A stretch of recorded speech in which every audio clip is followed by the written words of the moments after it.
ہم میں سے بہت سے لوگ آیت الکرسی پڑھتے تو ہیں لیکن بغیر سمجھے، بغیر جانے کہ یہ آیت بتاتی کیا ہے تو یہ ایک آیت، لیکن اس کی فضیلت کے بارے میں بہت سی احادیث وارد ہوئی ہیں۔ ترمذی کی ایک روایت ہے حضرت ابو ہریرہ رضی اللہ تعالی عنہ سے کہ نبی صلی اللہ علیہ وسلم نے فرمایا کہ ہر چیز کا کوہان اور بلندی ہے، یعنی ہر چیز کی بلندی ہوتی ہے، اور قرآن حکیم کی بلندی سورۃ البقرہ ہے، اور اس میں آیت الکرسی تمام آیتوں کی سردار ہے۔ یعنی ہر چیز کی ایک بلندی ہوتی ہے۔ قرآن کی بلندی کس میں ہے؟ سورۃ البقرہ میں، اور سورۃ البقرہ میں ایک آیت ہے جو تمام آیتوں کی سردار ہے، اور وہ کون سی آیت ہے؟ آیت الکرسی۔ حضرت ابی ابن کعب سے روایت ہے کہ نبی صلی اللہ علیہ وسلم نے فرمایا، اے ابو المنذر، اللہ کی کتاب میں تمہارے پاس سب سے افضل آیت کون سی ہے؟ عرض کیا، اللہ اور اس کا رسول خوب جانتا ہے۔ آپ نے فرمایا، اے ابو المنذر، اللہ کی کتاب کی آیات میں کون سی آیت تمہارے پاس سب سے بڑی ہے؟ انہوں نے عرض کیا، اللہ لا الہ الا هو الحی القیوم۔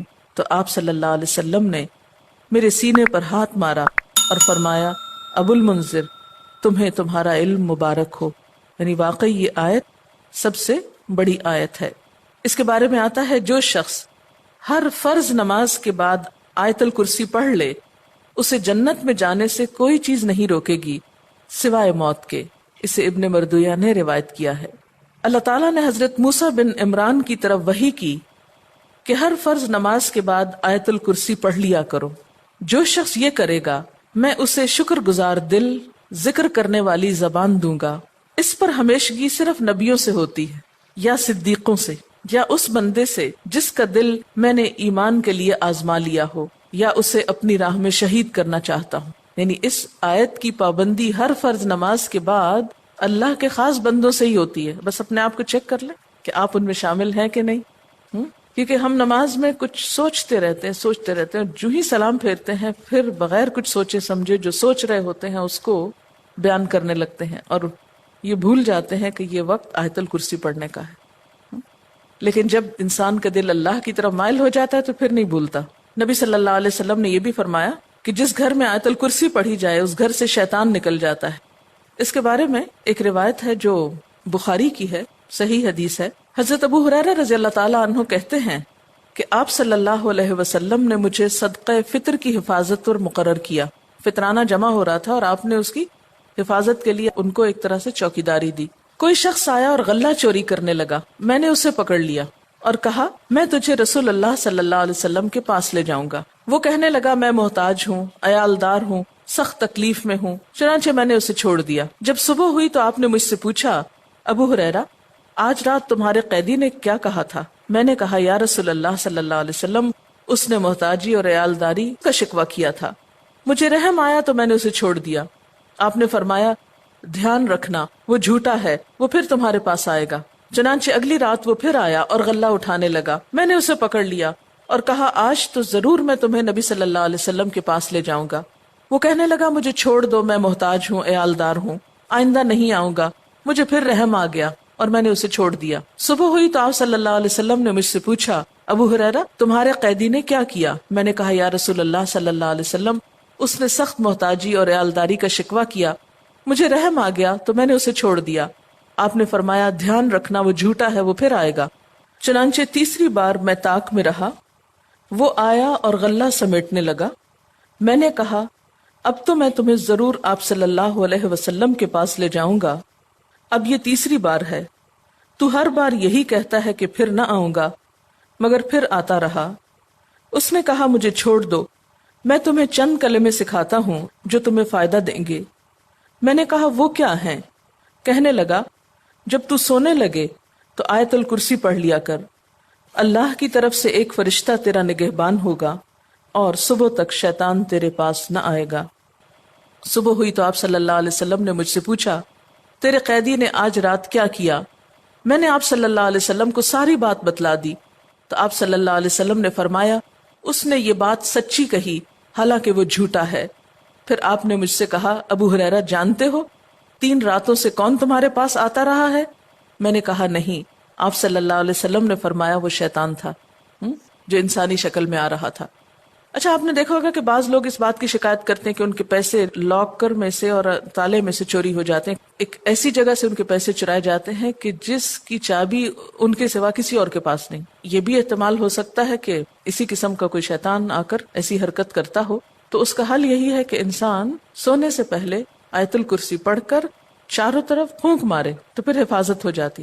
آپ گھر سے نکلنے لگے یا ایسے اپنے لاکر کو لاک کرنے لگے تو آیت الکرسی پڑھ کر اس پر پھونک مار دے تو اللہ تعالیٰ ایک چوکیدار مقرر کر دیں گے، ایک فرشتے کو، پھر کوئی نہیں چرا سکے گا اس کو.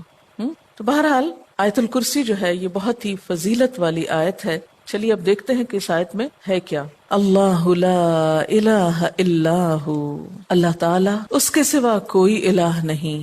الہ کون ہوتا ہے؟